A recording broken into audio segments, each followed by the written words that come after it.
देवराज चौधरी ने उसको मौका दिए बिना उसके लिए गाड़ी का पिछला दरवाजा खोल दिया था। ड्राइविंग सीट पर उस वक्त वेदांत चौधरी बैठे हुए थे। वृंदा उसका गुस्सा और नाराजगी को देखते अपने होंठ दांतों से कुचलती गाड़ी में बैठ गई थी।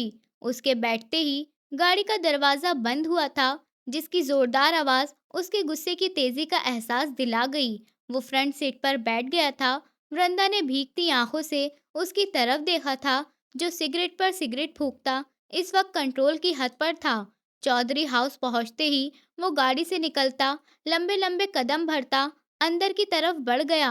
उसको अपने गुस्से से भी इस वक्त बहुत डर लग रहा था। वेदांत ने मुंह फेरते एक नजर वृंदा को देखा, जिसकी नजरें देवराज पर टिकी हुई थीं और आंखों से बेहद आंसू बहते जा रहे थे। वृंदा गुड़िया बेटा, चलो अंदर चलें, वो उससे प्यार से बोला। एक गरम आंसू बहता गाल पर गिर गया। नहीं चाचा, मैं ऐसे अंदर नहीं जाऊंगी जब तक वो खुद मुझे लेकर नहीं जाएंगे। उसका यह अंदाज देखते वेदांत होठ खींचते रह गया।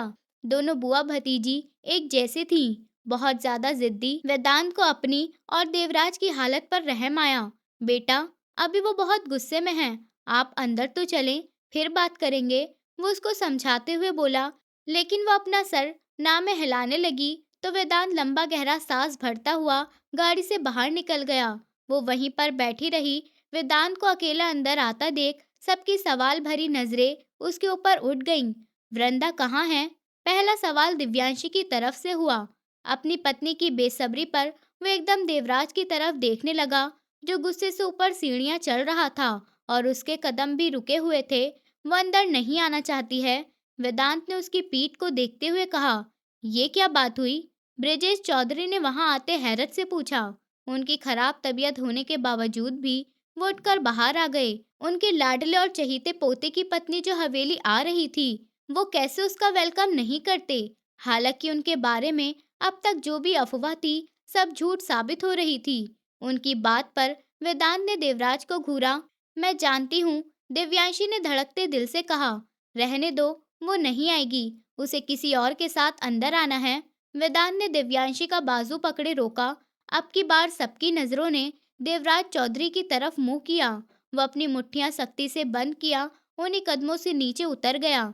उसकी पत्नी, प्यारी पत्नी, इस वक्त उसकी हवेली की पार्किंग एरिया में गाड़ी में बैठी थी। वो ये कैसे बर्दाश्त करता? बिना किसी की तरफ देखे, बिना कुछ कहे, वो बाहर निकल गया, जहां वृंदा अभी भी गाड़ी के अंदर बैठी हुई रो रही थी, आंखें बंद किए हुए थी। अचानक गाड़ी का दरवाजा खुला और वो गाड़ी के अंदर दाखिल हो गया। उसके बराबर में बैठ उसकी खुशबू को महसूस करते वृंदा ने फौरन आंखें खोल ली और एकदम उसके चेहरे को देखने लगी, जब उसके जीने की वजह था पर काफी दूर था। क्या चाहती हैं आप? वो उसके बहुत पास होते हुए धीरे पर सख्त अंदाज में पूछ रहा था। वृंदा की आंखों से आंसू बहे जा रहे थे। वो सब कुछ सह सकती थी, लेकिन उस इंसान की बेरुखी या डांट नहीं। वो हिचकियों से रोने लगी। वृंदा, रोना बंद करिए। जो आप चाहती हैं वो सब कुछ तो वही हो रहा है। इस तरह से अंदर ना आने का तमाशा क्यों है? वो उसके आंसुओं से परेशान होता हुआ बोला, तो वो अपने गालों को रगड़ते उनको और लाल कर गई। मुझे वापस छोड़ाइए। उसके एक शब्द ने देवराज के गुस्से को आसमान तक छूने पर मजबूर कर दिया।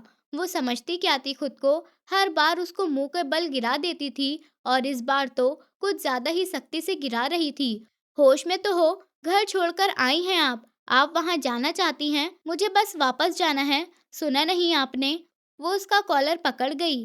देवराज, जो उसके इस अंदाज को देखता रह गया।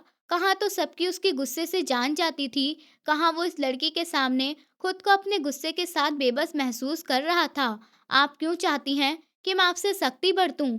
वो उसके हाथों को देखता हुआ ठंडे लहजे में बोला, जबकि उसने अपने हाथ उसके कॉलर से नहीं हटाए। इससे ज्यादा और क्या सख्ती करेंगे? मुझे छोड़कर अंदर चले गए आप। मैं आपके साथ आई हूँ, सब कुछ छोड़ दिया मैंने, पापा को, अपने घर को आपके खातिर, पर आप मुझे यहाँ छोड़कर अंदर चले गए। वो अपना दर्द उसके सामने बयान कर रही थी। मेरे साथ आने का फैसला आपका खुद का था।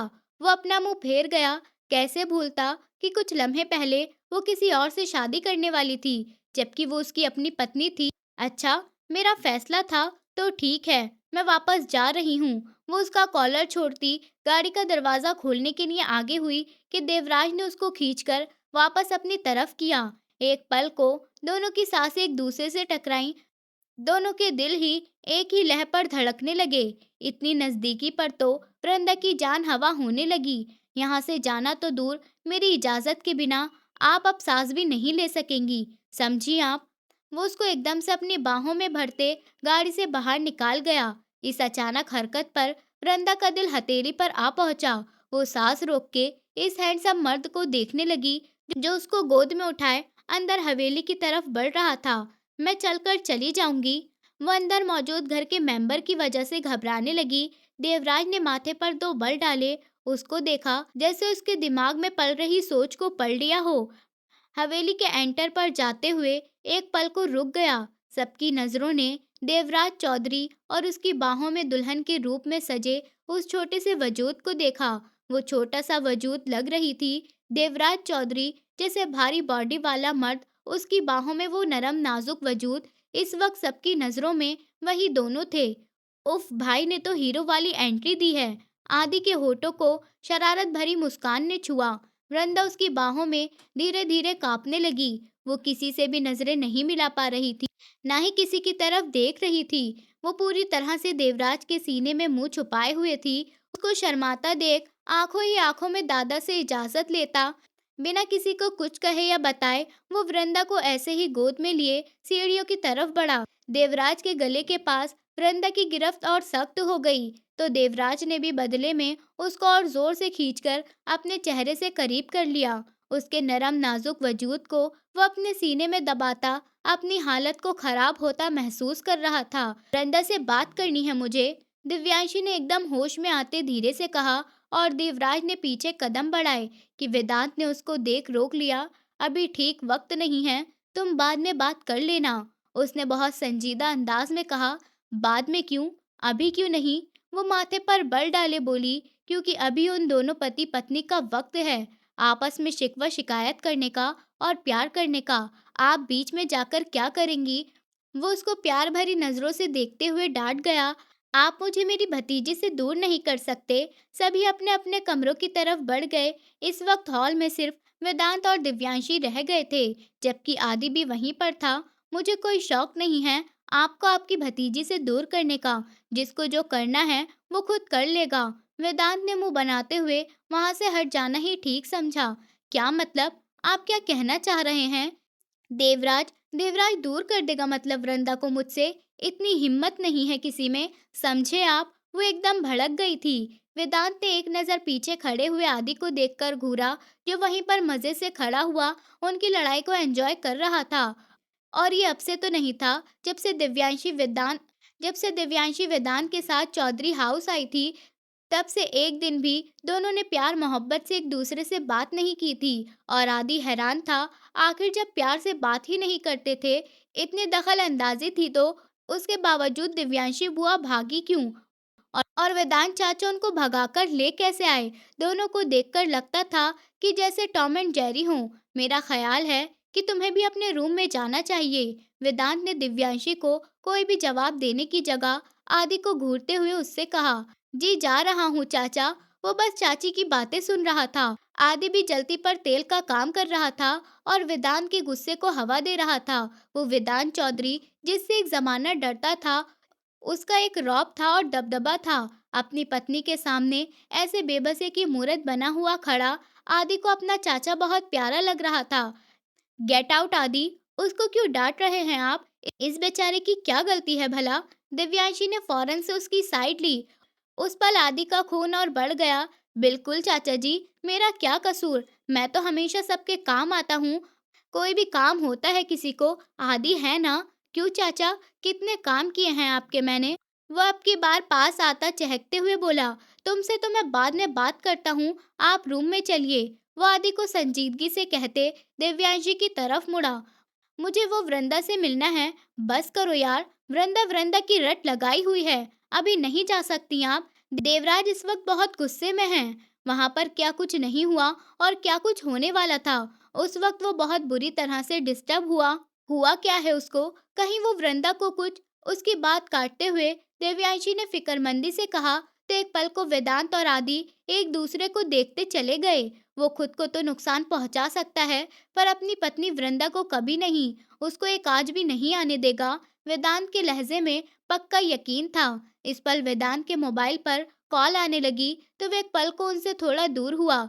चाची जी, ध्यान रखिए अपने पति पर। आपको नहीं पता कितनी लड़कियां दीवानी है आपके पति की। एक तो ऐसे पीछे पड़ी हुई है कि फोन भी करती है। क्या पता इस वक्त भी उसका फोन हो। आदि आग लगाता हुआ वहां से निकल गया, जबकि दिव्यांशी के दिमाग में शक का बीज बो गया। दिव्यांशी ने पलटकर वेदांत की तरफ देखा, जो फोन पर बहुत प्यार भरे अंदाज में बात कर रहा था। माथे के दो बल भी गायब थे। वो 4 कदम की दूरी मिटाती उसके पास जाकर खड़ी हुई। ओके ओके मिस कपूर, कल की मीटिंग ज्वाइन करता हूँ तो और पॉइंट डिस्कस कर लेंगे। वो कॉल काटता हुआ मुड़ा था कि दिव्यांशी को बिल्कुल अपने पास खड़े देख ठिठक गया। वो गुस्सा कंट्रोल किए हुए उसको देख रही थी। क्या हुआ? क्या आग लगाकर गया है वो? वेदांत को अंदाजा था आदि दिव्यांशी के कान भर गया है। आग? आग वो लगाएगा जबकि आप रात के इस वक्त किस लड़की से बात कर रहे थे? वो लड़ाका अंदाज में बोली। दिव्यांशी, आप मुझ पर शक कर रही हैं? वेदांत को सदमा हुआ। शक? मिस्टर वेदांत साहब, अब तक जो कुछ भी हुआ है ना, शक की गुंजाइश नहीं बचती। वो गुस्से से 2 कदम उसके पास हुई। क्या हुआ अब तक ऐसा जो आप शक कर रही हैं मुझ पर? वो भी इस बार सीरियस हो गया।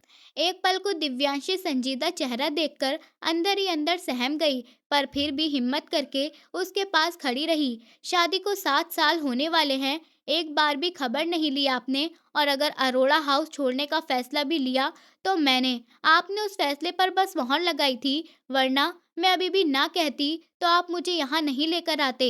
चाहे मुझे सारी जिंदगी अरोड़ा हाउस रखना पड़ता, आप कभी भी हक जताते ही नहीं। और यहाँ आए मुझे 1 महीने से भी ऊपर हो गया। मैं इस 1 महीने में आपको कभी अपने साथ इतना खुश नहीं देखा जितनी देर आप अभी फोन पर बात करते हुए खुश थे। वो मजबूत लहजे में आखिर में अपने लहजे में नरमी घोलते रोक नहीं पाई। वेदांत खामोशी से उसको देखे जा रहा था। वो मुंह फेर गई। इतनी नाराजगी दिव्यांशी? वो अफसोस से उसको देखते हुए बोला। उसकी वजह भी आप हैं। अगर नहीं अच्छी लगती थी तो मना कर देते, मत लेकर आते। बल्कि सच में तलाक के पेपर्स। तभी उसने रोका। बस। वेदांत की गरजदार आवाज पर वो सहमकर 2 कदम पीछे हट गई। वेदांत ने खुद पर काबू पाते आसपास नजर दौड़ाई। शुक्र था कि उस वक्त वहां कोई नहीं था, वरना दिव्यांशी के मुंह से निकलने वाले ये शब्द सुनता न जाने क्या कोई समझता। बिना वजह वेदांत को ही सबको गलत कहना था, और उसकी पत्नी ही उसको बदनाम करने पर तुली हुई थी। उसकी गुस्से से कलाई पकड़े सीढ़ियां चढ़ा, रूम की तरफ बढ़ा और वो उसके साथ खींचती चली गई। अरोड़ा हाउस में इस वक्त अफसोस का आलम था। अन्विका जी का हर प्लान उल्टा पड़ गया था। कहाँ तो वो देवराज चौधरी को मरवाना चाहती थी और कहाँ घर की दोनों बेटियों से हाथ धो बैठी।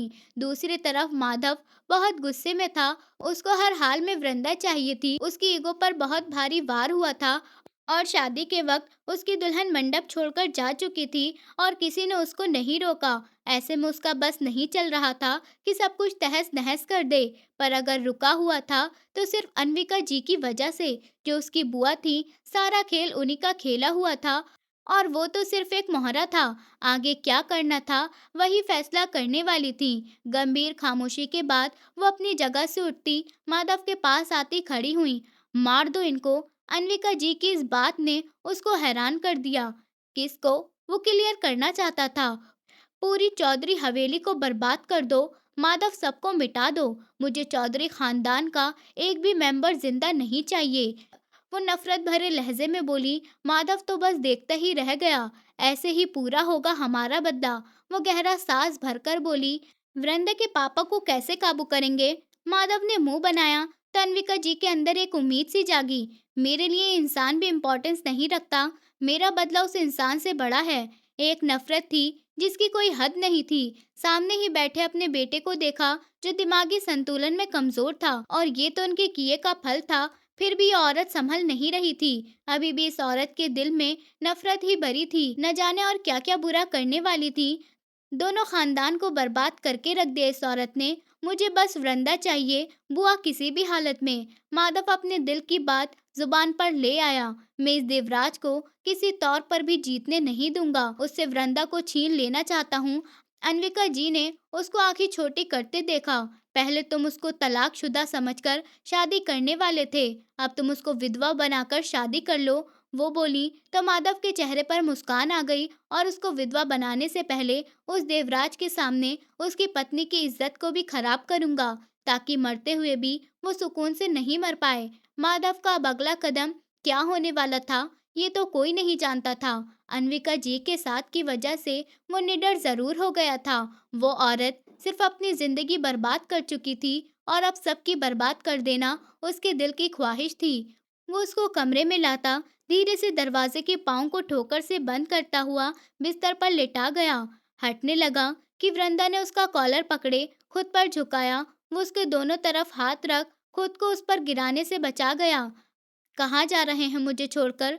उसकी रोई रोई आंखें इस वक्त लाल डोरियों से सजी अजीब दिलकश मंजर दिखा रही थीं, जो देवराज के जज्बात को बढ़ा रही थी।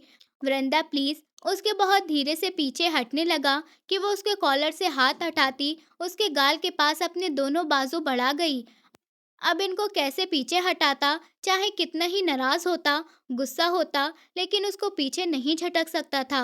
वृंदा अब ये ज्यादा हो रहा है, इस वक्त पास मत आओ। आप मुझसे नाराज हैं? वो बच्चों की तरह सवाल करती सीधा उसके दिल में उतर रही थी। क्या मुझे कोई हक है? हमेशा अपनी मनमानी की है। वो अभी तक उस पर झुका हुआ था। वृंदा उसी के सहारे उठकर बैठी, उसको अपने पास से दूर नहीं जाने दे रही थी।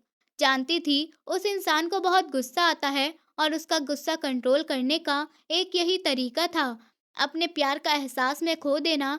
ऐसा दिव्यांशी ने ही उसको समझाया था कि पति को कंट्रोल करना है तो अपने प्यार में उलझा दो, उसका गुस्सा भी शांत हो जाएगा और नाराजगी भी भुला देगा। आज वो वही कर रही थी, उसको देवराज को शांत करना था।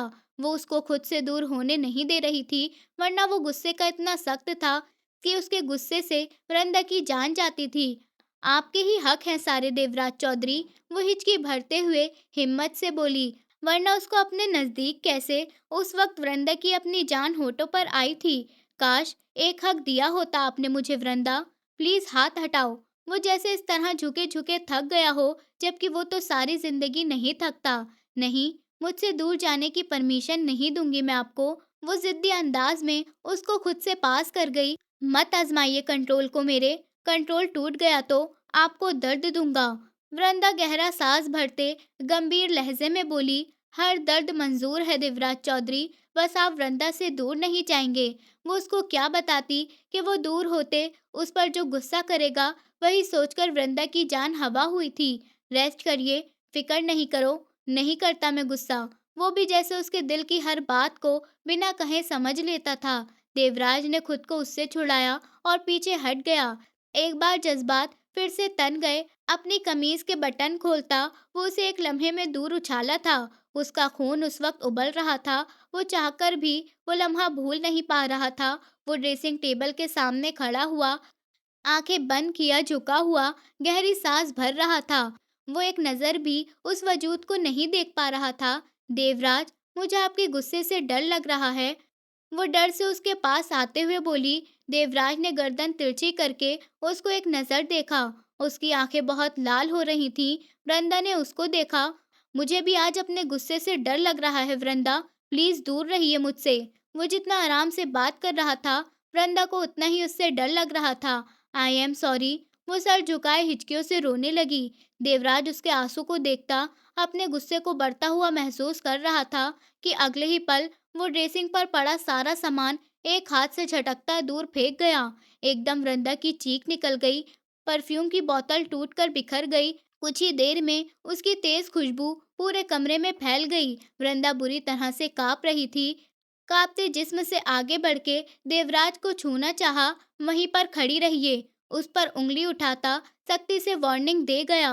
वृंदा तो डरकर अपनी सांस भी रोक गई। अपने आसपास बिखरा हुआ सामान देखता देवराज सख्ती से अपने होंठ भींच गया।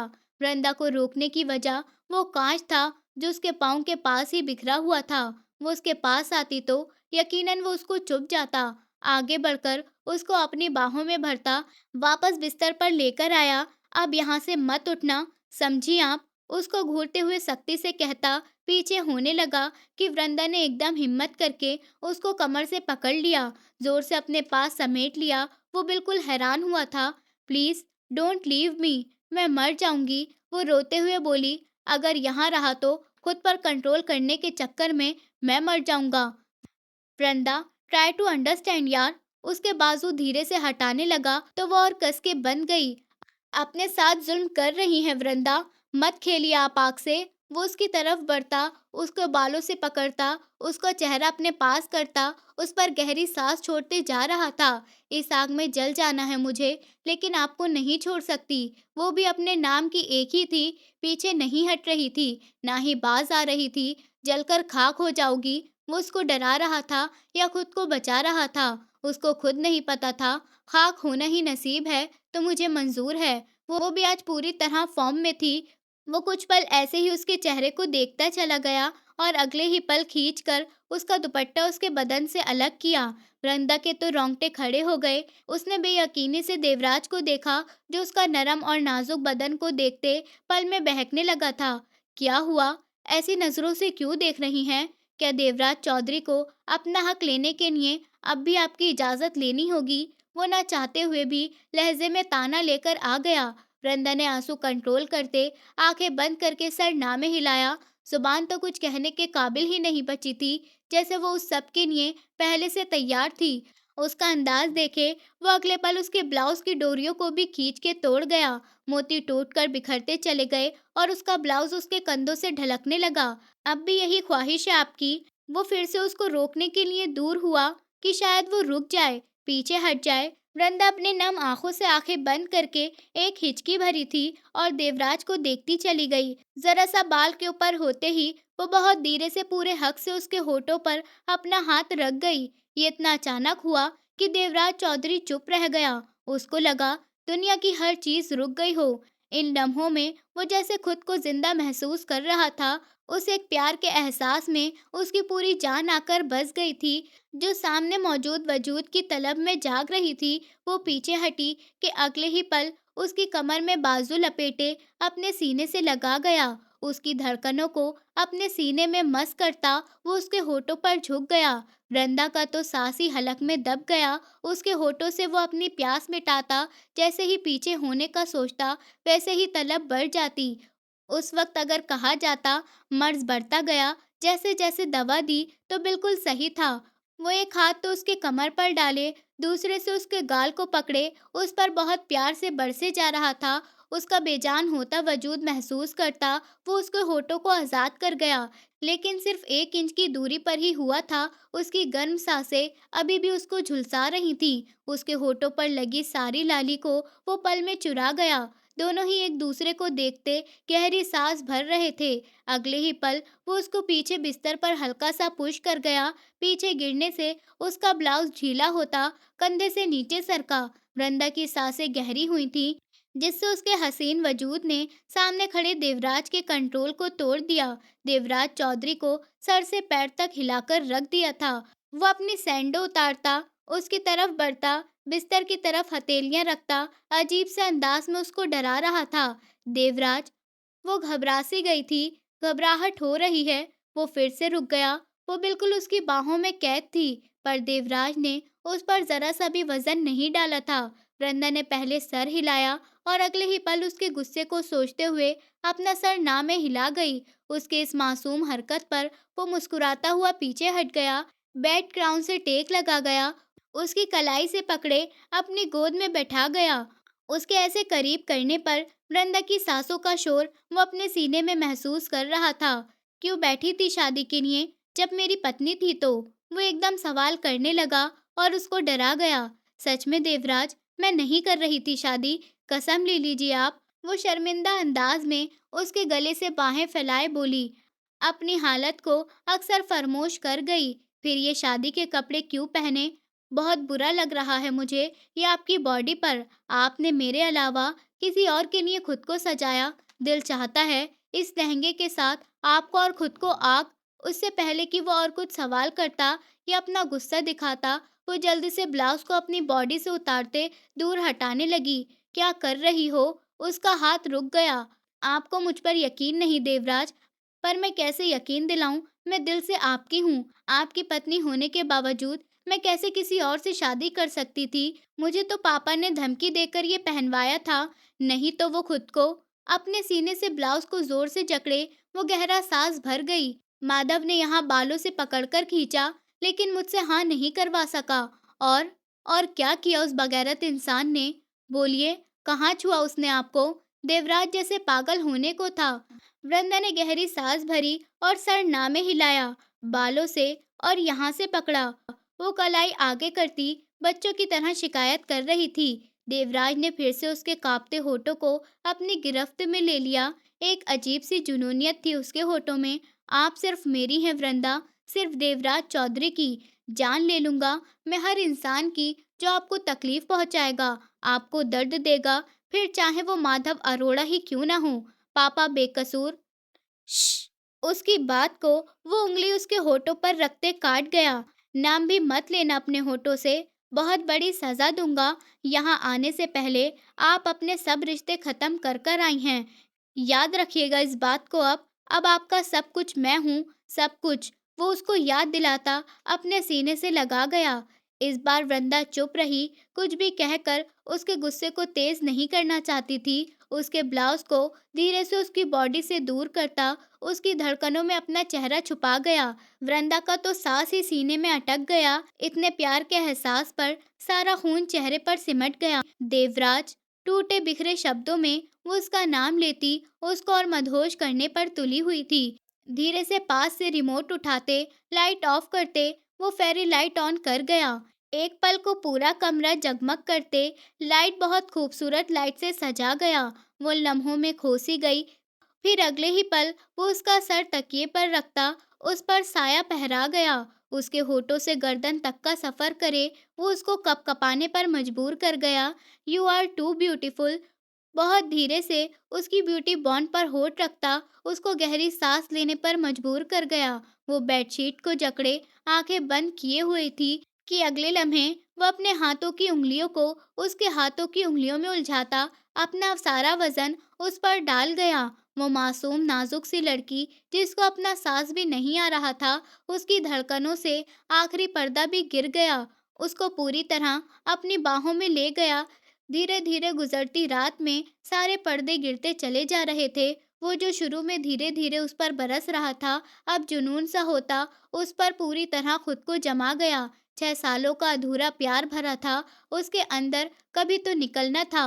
वो जुनून की हद तक उसको अपने साथ बहाता ले जा रहा था। देवराज! मेरी कमर वो दर्द से दोहरी हुई थी। बहुत परेशान किया है आपने, अब भुगतो मुझे। वो अचानक उसको बेड से उठाता अपनी बाहों में भर गया। उसकी हालत खराब होने लगी, सिसकियां बहुत तेज थीं। वो उसको खुद ही उकसाकर अपने पैरों पर कुल्हाड़ी मार चुकी थी। प्लीज रुक जाइए देवराज। वो गहरा सांस भर गई तो देवराज उसको गोद में उठाए सोफे पर बैठते गोद में बैठा गया। मना किया था ना आपको, वहीं पर रहिए। पर आपको तो आना था मेरे पास। उसकी कमर को मुट्ठी में भरता खुद भी गहरी सांस भरते उसके माथे के साथ माथा जोड़ गया, जबकि वृंदा ने कुछ पल सुख का सांस लिया। देवराज का जुनून भरा अंदाज बता रहा था इतने साल उसने कैसे खुद को काबू में किया था। अचानक वो उसके होठों को अपने गिरफ्त में लेते एक बार फिर से उसकी आत्मा में शामिल हुआ तो वो उसके सीने पर अपना सर गिरा गई। प्यार के इन एहसासों में वो अपने आप को पूरी तरह से देवराज को सौंप गई थी। क्या बोले जा रही थी आप वहां बाहर? कोई लिहाज है आपके अंदर? कोई सुन लेता तो? वेदांत एकदम से हाइपर हुआ। कमरे में लाते ही दरवाजे को लॉक लगाता वो उसे दबदबे लहजे में बात कर रहा था। ठीक कह रही हूँ मैं। आपको मेरा साथ चाहिए ही नहीं, वरना इतने साल कैसे सब्र करते। और इतने साल छोड़िए, पिछले 1 महीने से हूँ आपके पास, फिर भी करीब नहीं आए। क्या मतलब है इस बात का? बहुत अच्छे, खुद ही बता दो, अब क्या मतलब है? वो सीने पर बाजू बांधकर उसको देखने लगा और वो तब गई। इसका मतलब साफ है मिस्टर वेदांत साहब, you are interested any other girl. वो दांत पीसते हुए उसको सीने पर पुश करते हुए बोली। मुंह फेरती बाथरूम की तरफ जाने लगी कि वेदांत ने एकदम से उसकी कमर में हाथ डाले उसको रोकते हुए वापस अपनी तरफ खींच लिया तो वो सीधे उसके सीने से जाकर लग गई। धड़कनों ने एक दूसरे से मस करता एकदम से शोर मचा गया। 37 साल का हो गया हूँ, इस उम्र में क्या लड़की में इंटरेस्ट लूंगा? क्या बात है, अमेजिंग। अगर ऐसा होता ना मैडम, तो इतने साल ऐसे इंतजार न करता। मैं कब का किसी और को पसंद कर गया होता और 4-5 बच्चे भी पैदा हो गए होते। वो उसकी अकल पर अफसोस करता, अपनी बात रख गया। बड़ा शौक है आपको बच्चे पैदा करने का। वो उसकी बात का उल्टा मतलब लेती हुई आग बबूला हुई। सच पूछो तो बहुत ज्यादा शौक है मुझे। वो उसकी कमर को अपने हाथों की दोनों मुट्ठी में भरता हुआ नशे भरे लहजे में बोला। 1 महीने से वो यहाँ पर थी अपनी मर्जी से। हाँ, वो जहाँ इतने साल से इंतजार कर रहा था और भी टाइम कर लेता, लेकिन अचानक ही दिव्यांशी का फोन आया कि उसको अरोड़ा हाउस में नहीं रहना, जो उसकी विदाई कभी नहीं करेगा। या तो वो उसे यहाँ से लेकर जाए, वरना वो अरोड़ा हाउस छोड़कर किसी अनाथ आश्रम में चली जाएगी। और फिर वेदांत ने बिना किसी से मशवरा किए, कुछ सोचे बिना, अंजाम की परवाह किए बिना, वो फौरन दिव्यांशी को लेकर चौधरी हाउस आ गया, जहाँ सभी ने दिव्यांशी का सोच से भी ज्यादा अच्छे से वेलकम किया। खासकर ब्रिजेश चौधरी जी से मिलकर वो बहुत इम्प्रेस हुई, क्योंकि सभी ने उनके बारे में जो बातें फैलाई हुई थी वो बहुत गुस्से वाले हैं। अरोड़ा हाउस की दोनों बेटियां दिव्यांशी और वृंदा से बहुत नफरत करते हैं, तो वैसा तो कुछ भी था ही नहीं, सब कुछ अफवाह थी। और ये सब दिव्यांशी को यहाँ पर आकर ही पता चला। एक ही रूम में रहते हुए अब तक एक दूसरे से दूर थे। ऐसे तो उनके बीच बातचीत होती थी, लेकिन कोई गहरा पति पत्नी का ताल्लुक अभी तक नहीं बन सका था। वेदांत उसको वक्त दे रहा था कि वो खुद उसकी तरफ पहले बढ़ जाए, ताकि वो कल को कह सके कि वेदांत ने जोर जबरदस्ती उससे रिश्ता बनाया है। पर यहाँ तो गंगा ही उल्टी बह रही थी। तो जाइए, करिए पैदा, किसने रोका है आपको? वो नाराजगी से बोलती हुई खुद को उससे छुड़ाने लगी, जो उस वक्त तो नामुमकिन ही लग रहा था। बच्चे पैदा करने हैं तो छोड़ कैसे दूं मैं? एक ही पत्नी है मेरी, उसी से पैदा करूंगा ना, अगर साथ दे तो। उसकी बात पर एक पल को उसका हाथ छोड़ते वो हाथ रुक गए। इजाजत नहीं दोगी? वो उसको अपने सीने पर खींच गया कि उसकी धड़कनों ने शोर मचाया। अरे जाइए, उसी से बच्चा पैदा करिए जिससे फोन पर आप हंस हंस कर बातें कर रहे थे। वो नजरें चुराती बोली थी। सोच लीजिए, मुझे दूसरी शादी करनी पड़ जाएगी आपको छोड़कर। वो उसको तंग करने के इरादे से बोला था। दिव्यांशी ने नम आंखों से उसको बेयकीनी से देखा। आप दूसरी शादी करेंगे? मुझे छोड़ेंगे? वो नम लहजे में बोली।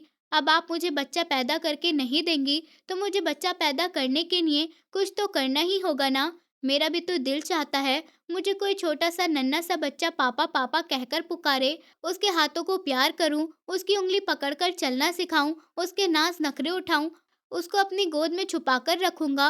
वो इतने प्यार भरे अंदाज में बोले ही जा रहा था कि दिव्यांशी उसकी बातों में खो गई। बच्चों की ख्वाहिश ने उसके दिल में भी कुछ जला दिया था। वो भी हल्की सी मुस्कुरा दी और अगले ही पल वो मुस्कान देखते वेदांत ने उसके गाल पर होंठ रख दिए। वो तो बिल्कुल हैरान होती उसको देखती चली गई।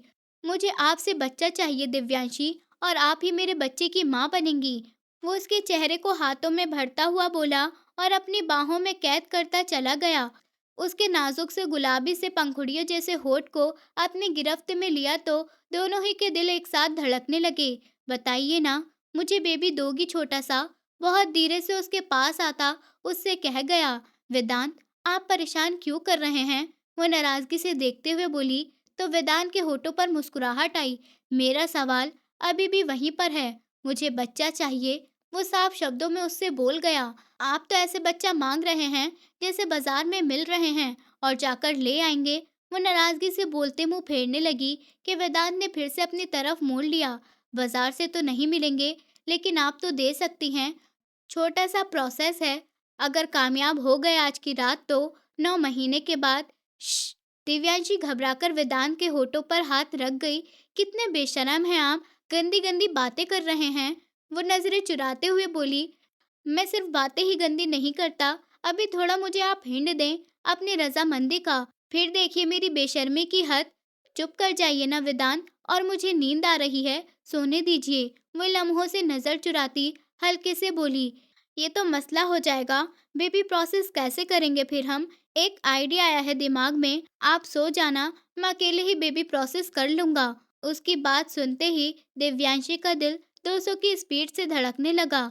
अकेले कैसे करेंगे? उसको क्यूरियोसिटी हुई। बोलने से ज्यादा प्रैक्टिकल करने पर यकीन रखता हूँ। आ जाइए, बताता हूँ मैं आपको। वो उसका हाथ पकड़ते बिस्तर की तरफ बढ़ा। सब लाइट को ऑफ कर गया। ये लाइट क्यों ऑफ की हैं? वो घबराकर बोली। बेबी प्रोसेस के लिए उनका ऑफ रहना ही जरूरी है, वरना ऑन रखी ना तो आपने सोना नहीं और सारी रात मेरी नज़रों के सामने ऐसे ही रोना डाल देना है। इसलिए ध्यान से बंद करना ही ठीक है। प्लीज़ कुछ तो ऑन कर दीजिए। अंधेरे से घबराहट हो रही है। अंधेरे से घबराहट होती है मुझे। उसके लंबे चौड़े जवाब पर वो बस इतना ही कह पाई तो वेदांत ने गहरा सांस भरते साइड लैम्प की लाइट ऑन कर दी। कमरे में कुछ हद तक रोशनी हो गई थी। वो अपनी शर्ट के बटन खोलते दिव्यांशी को डरा गया। शर्ट के बटन क्यों खोल रहे हैं? वो घबराए हुए लहजे में बोली। अब इतनी छोटी बच्ची तो नहीं है आप कि समझ नहीं सकेंगी। बेबी प्रोसेस के लिए हर पर्दे से आज़ाद होना पड़ेगा। वो अपनी शर्ट उतारता दूर उछाल गया। आप मुझे बड़ी कम उम्र का ताना दे रहे हैं। 26 साल की वो खूबसूरत दिव्यांशी वेदांत की बात को अपनी बड़ी उम्र का ताना समझकर नाराज होने लगी। तौबा, मेरी क्या मजाल कि आपको कोई इस तरह की बात करूं। वो उसको अपनी तरफ खींचता बिस्तर पर लेकर गिरा। वेदांत, वो बौखला गई। जी जान। वेदांत उसके बालों को पीछे हटाता उसको कांपने पर मजबूर कर गया। ये आप बेबी प्रोसेस कर रहे हैं? वो आंखें बंद करे उसको होठों को अपनी गर्दन पर घूमता महसूस करते सवाल कर गई। तो और आपको क्या लग रहा है? क्या कर रहा हूं मैं? बहुत बहुत दिलचस्पी से उसको सुनते हुए साथ चेहरे के उतार चढ़ाव देखने लगा। यहाँ से कौन से बच्चे पैदा होते हैं? वो अपनी गर्दन की तरफ इशारा करते पूछने लगी तो वो कंट्रोल के बावजूद अपनी हंसी नहीं रोक पाया। वो हंसने लगा और वो बुरा मानकर मुंह फेर गई। यार, नाराज तो नहीं हो? ये तो प्रोसेस स्टार्ट है। धीरे धीरे नीचे जाता जाऊंगा और फिर हर पर्दा उतरेगा और फिर प्लीज चुप कर जाइए। बुरी तरह से शर्माकर वो उसकी तरफ पलटी, उसके मुंह पर हाथ रख गई। फिर आप ही इतने सवाल करती हैं तो जवाब देने पड़ते हैं। अब मैं अपना प्रोसेस स्टार्ट करने लगा हूँ तो बीच में डिस्टर्ब मत करना। वो वापस उसकी गर्दन पर आता, वहां अपने होठ रखता, उसको चुप ही करवा गया। वो धीरे धीरे नीचे की तरफ बढ़ता, उसकी धड़कनों को अपने अंदर समेटने लगा। वो सिसकी भर गई। ये क्या कर रहे हैं? वो फिर से बोली। वो सर उठाता उसको डांट गया। मुझे दर्द हो रहा है ना? वो धीरे से बोली। अभी तो मैंने कुछ करा ही नहीं और दर्द भी शुरू हो गया। यार, ऐसे तो नहीं करिए। पूरी रात पड़ी है और पूरा प्रोसेस भी। अभी तो फर्स्ट स्टेप करा है, फिर लास्ट स्टेप पर भी जाना है। अब ऐसे बार बार आप मुझे रोकेंगी तो कैसे पूरा होगा प्रोसेस और कैसे हमारा बच्चा आएगा? वो मुंह बनाता हुआ बोला। अच्छा, आप थोड़ा हाथ नरम रखिए, मैं अब नहीं बोलूंगी। अचानक ही वो रवानी बोल गई, जबकि बाद में अपने शब्दों की गहराई का एहसास हुआ तो दोनों हाथों में अपना चेहरा छुपा गई। I love you Divyanshi. Vedant Chaudhary. अब की बार वो सीधा उसके होठों को अपना निशाना बनाता हुआ और अपने हाथों को उसके गालों पर फेरता चला गया। वो गहरी सिसकियां भरती हुई और उसको पागल कर रही थी। वो उसको पूरा काबू किए हुए उसको पूरी तरह से अपनी बाहों में ले गया। प्रोसेस की शुरुआत के लिए तैयार हो? वो गहरी सांस भरता हुआ उसको परेशान करने से रह नहीं सका। वो जो पसीने से भीगी थी मुश्किल से ही वेदांत की आंखों में देख सकी और अगले ही लम्हे वो उसके होठों को अपनी गिरफ्त में लेता और उसकी सिसकियों का गला घोटता उसकी गहराइयों को छू गया। और धीरे धीरे गुजरती हुई रात में वेदांत ने अपना प्रोसेस जारी रखा। अब देखना ये था, पहले बेबी किसका आता है, चाचा का या भतीजे का? वो जरा सा दूर हुआ कि वृंदा दर्द से कर्रा गई। वो भी वहीं रुक गया। क्या हुआ? ठीक हो वृंदा? वो जो शर्ट लेस था अपने सीने पर सर रखे सोई वृंदा को देखता उसके लिए फिक्रमंद हुआ।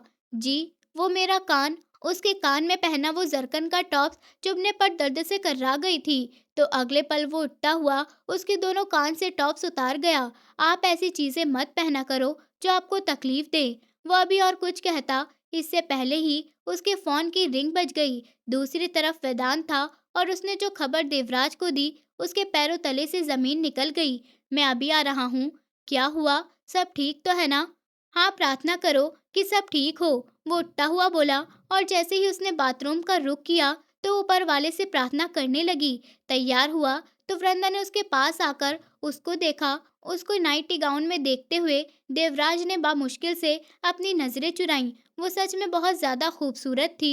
रात भर अपने जज्बातों के निशान उसकी गर्दन पर देखते वो अपने होंठ दांतों के नीचे दबा गया। क्या बात है देवराज, सब ठीक है ना? वो फिर से पूछने लगी। हाँ, फैक्ट्री में आग लगी है, वो अपना कोट उठाते बोलता मोबाइल लेकर बढ़ने लगा। अरे, ऐसे कैसे हुआ? वो पहले से भी ज्यादा फिक्रमंद हो गई थी। सुनो वृंदा, जो भी होगा मैं देख लूंगा। घर में किसी को बताने की जरूरत नहीं है। सब ऐसे ही परेशान होंगे। और वैसे भी मुझे पैसों के नुकसान की कोई फिक्र नहीं। बस मेरी प्रार्थना यही है कि किसी की जान का नुकसान नहीं हुआ हो। वो प्यार से उसके गाल पर हाथ फेरता नरमी से बोल रहा था, पर लहजे में परेशानी के असर थे। जी, ऊपर वाला करे ऐसा ही होगा। मैं जल्दी आने की कोशिश करूंगा। आप नाश्ता कर लीजिएगा सबके साथ। वो उसके माथे पर प्यार की मोहर लगा गया था, जबकि वो प्रार्थना कर रही थी कि फैक्ट्री में लगने वाली आग में किसी की जान नहीं गई हो। ये सब कैसे हो गया? देवराज ने वहां पहुंचते ही वेदांत को पहले ही वहां पर पाया। कुछ समझ नहीं आ रहा कि क्या हुआ है। अभी तो यही कहा जा रहा है कि आग शॉर्ट सर्किट की वजह से लगी है, पर सच में क्या बात है, अभी कुछ भी कहना नामुमकिन है। देवराज अपनी आंखों के सामने अपनी फैक्ट्री को जलता हुआ देख रहा था और ऊपर वाले ने जैसे उसको बहुत बड़े दिल का बनाया था। मजाल है कि वो माथे पर एक शिकंज भी लाया हो। किसी की जान का नुकसान तो नहीं हुआ? जलती फैक्ट्री को देखते हुए वो बोला। नहीं, शॉर्ट सर्किट रात को हुआ था, तो एक गार्ड ही था बाहर गेट पर। वो ठीक है। वेदांत की बात पर उसने गौर से देखा। क्या हुआ? वेदांत उसकी नजरों को समझ नहीं सका। मैंने फैक्ट्री के आसपास इलेक्ट्रिक की तार छोड़ी है, जो सिक्योरिटी का काम करती है। तो गार्ड तो मैंने यहाँ पर लगाए ही नहीं थे। देवराज की बात सुनते वेदांत ने गहरी सांस भरते अफसोस से सर ना में हिलाया और दूसरी तरफ भागा, जहाँ गार्ड खड़ा हुआ था। देवराज भी उसके पीछे गया। क्या हुआ चाचा, सब ठीक तो है? वो गार्ड यहीं पर था। देवराज, अब पता नहीं अचानक कहाँ चला गया। सिक्योरिटी सिक्योरिटी, वेदांत वहीं से चिल्ला गया। यहाँ एक 42 साल के लगभग एक आदमी था। वो मुझे चाहिए हर हाल में। नीले रंग के कपड़े पहने हुए। उसको ढूंढो जल्दी, बहुत तेजी से लहजे में बोला। जबकि अगले ही लम्हे देवराज सर ना में झटकते हुए मुस्कुराता हुआ सिगरेट दांतों में रख गया। वो भाग गया है चाचा, अब वो नहीं मिलेगा। देवराज की बात पर वो उसकी तरफ पलटा। मैं जानता हूँ ये सब किसने किया। छोड़िए, ये सब निकाले यहाँ से। वो आगे बढ़ा कि वेदांत ने उसको रोक लिया। जानते हो कितने का नुकसान हुआ? करोड़ों का। वेदांत उसके लापरवाह अंदाज पर गुस्से से भरा। फायदा इससे भी डबल होगा हमें। वो एक गाल से मुस्कुराया और आगे बढ़ गया। इस बार वेदांत ने उसको नहीं रोका और खुद भी अपनी गाड़ी की तरफ बढ़ा। ये माधव ने अपनी पहली चाल चली थी। वो देवराज को खोखला करके मारना चाहता था, पर वो ये नहीं जानता था कि देवराज चौधरी को गिराना इतना आसान नहीं था। गाड़ी फुल स्पीड पर थी कि एकदम झटके से रुकी। क्या हुआ? वो माथे पर बल डाले ड्राइवर से पूछने लगा। सर, आगे सड़क ब्लॉक है, शायद कोई हादसा हुआ है। रुकिए, मैं देखता हूँ। हाँ, मैं भी चलता हूँ। वो भी गाड़ी से उतरता सामने ही जख्मी हालत में वृंदा के पापा को देखकर देवराज अपने होंठ भींच गया। साहब, शायद इनको हमारी मदद चाहिए। ड्राइवर भला इंसान था तो वह ऐसा बोल गया। ले जाओ, गाड़ी में बैठाओ और अस्पताल पहुंचा दो। वो मोबाइल पर कॉल मिलाता बोला। साहब, आप? वो मिनमिनाया। मेरी फिक्र मत करो, मैं गाड़ी अरेंज कर लूंगा। देवराज कहते मुंह फेर गया। ड्राइवर उनको सहारा देते गाड़ी की तरफ लेकर बढ़ा कि देवराज के पास जाकर रुक गया।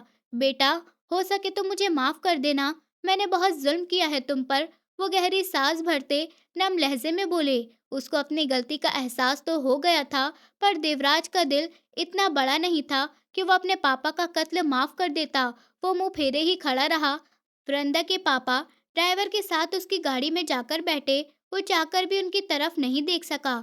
गाड़ी स्टार्ट हुई और उसके पास से गुजरती आगे बढ़ गई। वो मोबाइल पर आई कॉल अटेंड करके कॉल सुनने लगा। देवराज, कहाँ हैं आप? सामने वृंदा थी। तभी एक जोरदार धमाका हुआ। देवराज ने पलटकर देखा तो उसकी गाड़ी धमाके से उड़ गई थी। हर तरफ धुआं और आग के शोले थे। देवराज हैरान खड़ा रह गया। दूसरी तरफ वृंदा का मन जैसे सब कुछ लुट गया हो। Hello, hello Devraj.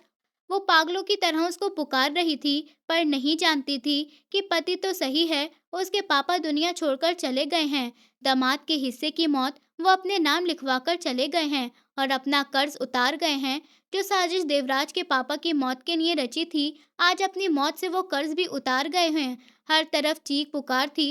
वो भी पागलों की तरह वहां भागा जहां सिर्फ आग के शोले थे, धुआं था, पर वहां किसी चीज का नाम निशान तक नहीं था। उस लम्हे उसको लगा वो सब कुछ खो गया हो। मार दिया आपने मेरे पापा को। वो बुरी तरह से रो रही थी। कहाँ तो सिर्फ फोन पर बात सुनते लगा कि वो देवराज को खो चुकी है, पर देवराज को सही देखती उसका खून बहुत बढ़ गया। वो पापा को खो गई थी। वो सारा इल्जाम बिना सोचे समझे देवराज पर डाल दिया। एक तरफ अरोड़ा हाउस में वृंदा के पापा की लाश पड़ी थी। सभी लोग इकट्ठा हो गए थे। इस वक्त चौधरी फैमिली का हर छोटा मेंबर यहाँ मौजूद था। अनविका जी तो हैरानगी और सदमे में आई हुई थी। उनको यकीन नहीं आ रहा था कि वो विधवा हो गई हैं। दूसरी तरफ दिव्यांशी का भी रो रो कर बुरा हाल था, जबकि वृंदा रोते हुए बस अपने पापा की लाश को देखते ही जा रही थी। अंतिम संस्कार के लिए अर्थी ले जाई गई तो हर आंखों में आंसू थे।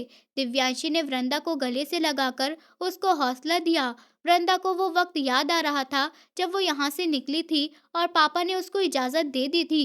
वो कमरे में जाते ही पापा के फोटो को अपने सीने से लगाए रोए जा रही थी। वृंदा, घर कब चलोगी? दिव्यांशी ने उसके पास बैठे उससे सवाल किया। कौन सा घर? किस घर की बात कर रही हैं आप? वो सख्त लहजे में बोली। आज 1 महीना होने को आ गया, पर वो अरोड़ा हाउस में थी। वृंदा, पापा की मौत को इतना टाइम गुजर गया है और तुम क्या? मतलब बुआ? वो फिर बात को टोक गई। वृंदा, 2 बार देवराज आया और तुम उससे नहीं मिली और ना ही उससे कोई बात की। क्यों? दिव्यांशी को उसकी बातें बहुत अजीब लग रही थी, क्योंकि मुझे कातिलों से कोई ताल्लुक नहीं रखना है। वो ठंडे लहजे में बोली। वॉट? ये क्या कह रही हो तुम? अपने होश में तो हो? क्या बोले जा रही हो? दिव्यांशी को एकदम झटका लगा। वो यहाँ पर सिर्फ वृंदा की वजह से रुकी हुई थी। वेदांत ने सख्ती से हुक्म दिया हुआ था कि वही उसके पास रहे। माधव पर उसको बिल्कुल भरोसा नहीं था। वो वृंदा को कोई भी नुकसान पहुंचा सकता था। बाहर से तो अच्छा बना हुआ था, पर वो कितना अच्छा था चौधरी फैमिली अच्छे से जानती थी। ठीक कह रही हूँ बुआ। वो गुस्से से लाल होकर खड़ी हो गई। अब किसने कान भर दिए तुम्हारे? वो गुस्से से बोली। क्यों? मैं क्या कोई छोटी सी बच्ची हूँ? मुझे अपनी समझ नहीं है। वो एकदम बोली। पर तुम इतना बड़ा इल्जाम कैसे लगा सकती हो उन पर? दिव्यांशी को अभी भी समझ नहीं आ रहा था कि वो क्या कह रही है। ये इल्जाम नहीं है, ये सच्चाई है, हकीकत है। एक ऐसी कड़वी हकीकत कि मेरा पति ही मेरे पापा का कातिल बन गया। वो बुरी तरह रोते हुए बोली। दिव्यांशी ने भी उसको हैरत से देखा। उसको वृंदा की सोच पर अफसोस हुआ। ऐसा तुमसे किसने कहा? वो उसका मुंह अपनी तरफ मोड़ते हुए तेज लहर में बोली। पापा को जब वो दिव्यांशी को उस फोन कॉल के बारे में बताने लगी, जब उसने देवराज को कॉल की और बम के धमाके की आवाज गूंजी और तुम्हें लगा कि देवराज ने ये सब किया है, वो कड़वी हुई। वृंदा, कभी तो अपनी अकल से काम लिया करो। जानती हो वो बम धमाका किसकी गाड़ी में हुआ? देवराज की गाड़ी में। दिव्यांशी ने आज हकीकत से पर्दा हटाया। वो मौत, वो साजिश देवराज के लिए थी, जिस पर भाई अपना नाम लिखवाकर चले गए। दिव्यांशी रोते हुए लहजे में बोली। आप क्या सही कह रही हो? हाँ, ठीक कह रही हूँ मैं। किसी ने देवराज को मारने के लिए वो सब किया, पर भाई को जख्मी हालत में देखे वो अपनी गाड़ी में ड्राइवर के साथ उनको अस्पताल भेज रहा था। नहीं जानता था कि वो साथ छोड़ जाएंगे। दिव्यांशी ने रोते हुए अपनी बात पूरी की। Oh my God! ये मुझे क्या हो गया? वो गहरा सांस भरती हुई रह गई। और जानती हो सबके पीछे किसका हाथ है? तुम्हारी सो कॉल्ड स्टेप मॉम का और उनके भतीजे माधव का। दिव्यांशी का लहजा नफरत से भरा था। वृंदा ने गुस्से से अपने आंसू साफ किए और बाहर निकली। कहाँ पर जा रही हो? दिव्यांशी भी पीछे गई। मैं माधव को जान से मार दूंगी। इसकी हिम्मत कैसे हुई ये सब करने की? क्या किया है मैंने? अचानक ही माधव के आने पर वो दोनों चौंक गईं। तुम? वृंदा ने आगे बढ़कर उसकी गिरबान से पकड़ लिया कि अगले ही पल माधव गुस्से से अपना कॉलर छुड़ाए उसको धक्का दे गया। वो पीछे कांच की टेबल पर जाकर गिरी। उसका माथा उस टेबल से टकरा गया तो वो दर्द से कर्रा उठी। वृंदा! उसके माथे से बहती खून की बूंदें पर दिव्यांशी चिल्लाई कि अंदर आते देवराज ने भी ये सब देखा तो उसका खून खौल उठा। तुम्हारी हिम्मत कैसे हुई मेरे कॉलर तक पहुंचने की? हाथ तोड़ दूंगा मैं अभी। उसके शब्द मुंह में थे कि देवराज का एक जोरदार घूंसा उसके मुंह पर पड़ा। वो बुरी तरह से पीछे जाकर गिर गया। देवराज इस पर नहीं रुका। वो माधव को बहुत बुरी तरह मारने लगा कि वो अधमरा हो गया। दिव्यांशी ने वृंदा को संभाला दिव्यांशी ने वृंदा को संभाला था, जो अभी भी लड़खड़ा रही थी। तुम्हारी हिम्मत कैसे हुई मेरी पत्नी पर हाथ उठाने की? हाँ। वो उसकी कलाइयों को दोनों हाथों से लेता बेदर्दी से मोड़ने लगा कि माधव की दर्दनाक चीख अरोड़ा हाउस में गूंजने लगी। सभी लोग वहां पर जमा हो गए। वृंदा के चाचा ने देवराज को वास्ते देकर उसको रोका, वरना वो तो वही माधव को मारने में जुनून में था। अन्विका जी अपने कमरे के दरवाजे में खड़ी ये मंजर देखे जा रही थी और वो हंस पड़ी। किसी ने भी उनकी तरफ नहीं देखा। देवराज वृंदा की तरफ बढ़ा, जो उसको ही देखकर रोए जा रही थी। उसके माथे के जख्म पर हाथ रखा तो वो दर्द से सिसक उठी और आंखें बंद कर गई। अब आप दोनों आ जाएं बाहर, मैं गाड़ी में वेट कर रहा हूँ। देवराज, ये नहीं चल पाएगी। देवयांशी ने लड़खड़ाती हुई वृंदा को संभालने की कोशिश की, पर वो नहीं संभल रही थी। देवराज ने आगे बढ़कर वृंदा को अपनी बाहों में भर लिया, बाहर की तरफ बढ़ने लगा। दिव्यांशी ने एक दुखी निगाह वहां मौजूद सबके ऊपर डाली। अन्विका जी अभी भी हंसे जा रही थीं। वो अफसोस से उनको देखते देवराज के पीछे ही बाहर निकलती चली गई। बिना वजह दुश्मनी का यही अंजाम होता है। अन्विका जी का प्यार थे देवराज चौधरी के पापा, पर उनके ठुकराने पर वो बदले की आग में पागल हो गई थी। और फिर अपनी बहन की डेथ के बाद उनके घर वालों ने उनकी शादी वृंदा के पापा से कर दी। बाद में इसी घर की दो बेटियां चौधरी हाउस में शादी के लिए मांगी गईं। वो जलन और नफरत में इस हद तक चली गई कि उनकी शादी तो हो गई, पर दोनों की विदाई नहीं होने दी। उनके बीच फूट पड़वा दी और कोई ना कोई नई चाल चलकर दिव्यांशी और वृंदा की विदाई को रोकती चली गई। और फिर बदले की आग इतनी बढ़ गई कि अपने पति के कान भरते वो देवराज के पापा को ही मरवा गईं। इसमें माधव का भी बराबर का हाथ था। देवराज के पापा के कत्ल के बाद अन्विका को पूरा यकीन हो गया था कि अब इन बुआ भतीजी को तलाक हो जाएगी, पर तब भी ऐसा नहीं हुआ और फिर विदाईगी हो गई। वो ऐसी औरत थी, न खुद सुकून से जी और न किसी और को जीने दिया। बेटा तो दिमागी हालत से कमजोर था ही, खुद भी पागल हो गई। शायद यही ऊपर वाले की तरफ से उनके लिए दी गई सख्त सजा थी। माधव की हालत बहुत खराब हो गई। वृंदा के चाचा ने उनको अस्पताल पहुंचाया, पर उसके दोनों बाजुओं की हड्डियां देवराज चौधरी ने तोड़ दी थीं। वो बहुत तकलीफ में था। देवराज, वो उसके माथे पर बैंडेज करता पीछे हटा कि वृंदा ने उसका कॉलर पकड़ लिया। वो वहीं रुक गए। वो रोए जा रही थी। कितनी बार वो इस इंसान के कॉलर तक पहुंची थी, पर मजाल थी कि वो उसको जरा सा भी गुस्सा करता। अब भी वो उसको एक नजर देखे जा रहा था। प्लीज मुझे गले लगा लो, वो हिचकियों से रोते हुए बोली। तो वो गहरा सांस भरते वहीं पर उसके पास बैठ गया, तो वो उसके सीने से लगी आंसू बहाने लगी। इतने दिनों से उसने अपना ये कंफर्ट जोन खुद से दूर करे रखा था। यही तो उसका सुकून था। वो उसके बालों में हाथ फेरता हुआ उसको चुप करवाने लगा। मैं बहुत बुरी हूँ देवराज, आप मुझ पर गुस्सा करिए, मुझे डांट दीजिए, मुझे मारिए। वो रोते हुए सर उठाकर बोलती उसका इम्तिहान में डाल रही थी। पागल हो गई हो? देवराज चौधरी अपनी जान को मारेगा क्या? ऐसा हो सकता है? जिंदगी हो आप मेरी, आपकी तरफ बढ़ने वाले हर हाथ को काट कर फेंक दूंगा। उसका चेहरा हाथों में लिए एकदम बोला। अगले ही पल वृंदा ने 1 इंच की दूरी भी मिटाते देवराज के होठों पर अपने होठ रखे। वो सिसक उठी थी। वो तकलीफ में थी। देवराज पर शक करके वो बहुत तकलीफ में थी।